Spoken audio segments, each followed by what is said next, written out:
දැන් නම් ඇති. මට බෑ කියලා ගේම අතාරින්න හිතෙන ඔයාට. කරන කිසි දෙයක් හරියන්නේ නෑ, කිසි දෙයක ප්‍රතිඵලයක් නෑ කියලා හිතෙන ඔයාට. මටමයි මෙහෙම වෙන්නේ, ඇයි මටම මෙහෙම වෙන්නේ කියලා හිතෙන ඔයාට. දන්නවද? අපිට ජීවිතේ සමහර කාලවල් එනවා කරන්නේ මොකද්ද කියලා හිතාගන්න බැරි. ආපහු නැගිටින්නේ කොහොමද කියලා හිතාගන්න බැරි. ජීවිතේ කිසි තේරුමක් නෑ කියලා හිතෙන.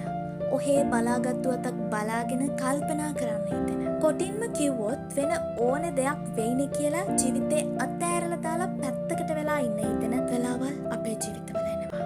මිනිස්සු වෙලා ඉපදුණු අපිට හොඳ නරක සැප දුක සතුට වේදනාව මේ හැම දෙයකටම එක වගේ මුණ දෙන්න වෙනවා.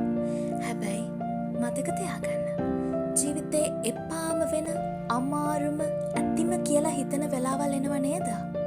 මේක තමයි ඔයාගේ ජීවිතේ ඔයා හිතුවේවත් නැති පිම්මක් පනින්න පුළුවන් හොඳම වෙලාව. විශ්වාස කරන්න, ජීවිතේ වැඩිපුරම දුක් විඳපු මිනිස්සු තමයි ජීවිතේ වැඩිපුරම දිනලා තියෙන්නේ. එහෙමත් නැත්තම් ජීවිතේ දිනලා තියෙන මිනිස්සුන්ගෙන් නැත්තම් අපි ඔය සාර්ථකයි කියලා කතා වෙන චරිත කතා ගොඩක මූලාරම්භයන් අතිශය වේදනාකාරී කටුක අත්දැකීම් සමූහයක ප්‍රතිඵලයක්. හැමදාමත් හැමෝටම පොදු ප්‍රායෝගික ඇත්තක් කියන්න.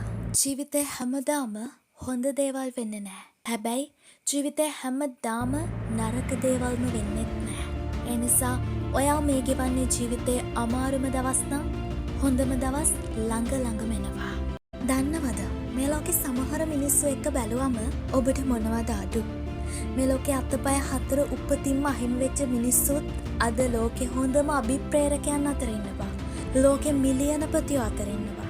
කතාවක් කියන්නම්. පාකිස්තානයේ යකඩ ගැහැණිය. ඇය තමයි මුනිබා මසාරි. ඇයගේ විනෝදාංශය උනේ චිත්‍ර ඇඳීම.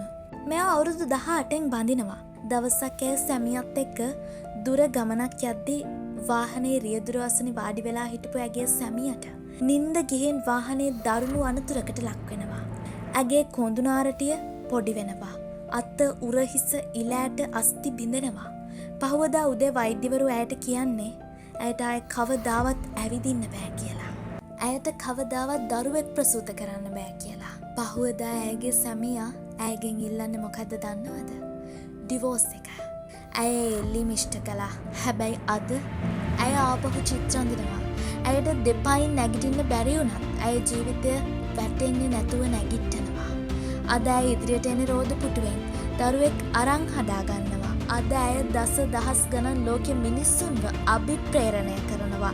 2015 BBCට අනුව ලෝකෙ විශිෂ්ටතම කාන්තාවන් 100 දෙනා අතර ඇයත් ඉන්නවා. ඉතින් ඇයට එච්චර දෙයක් වෙලත් ඇය එදා වැටුණද? ජීවිතේ කඩන් වැටෙන්න දුන්නද? නෑ. එදා ජීවිතේ ලොකුම පීඩනයන්ට, කරදරවලට, ප්‍රශ්නවලට මුහුණ දීපු මිනිස්සු ඉන්නව නේද? ඒගොල්ලෝ තමයි අද ලෝකයක් කතා වෙන මිනිස්සු වෙලා තියෙන්නේ.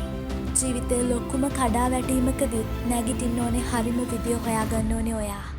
ඔයා තනි වෙලා නම් තනිකමත් විඳින්න. තනිකම ඇතුළත් ඔයාට ලොකු පාඩම් ගොඩක් තියෙයි ඉගෙන ගන්න. දන්නවද? ජීවිතේට හොඳම අත්දැකීම් ලබා ගන්න ඕනේ නම් ටික දුරක් හරි ජීවිතේ තනියම යන්න ඕනෙමයි.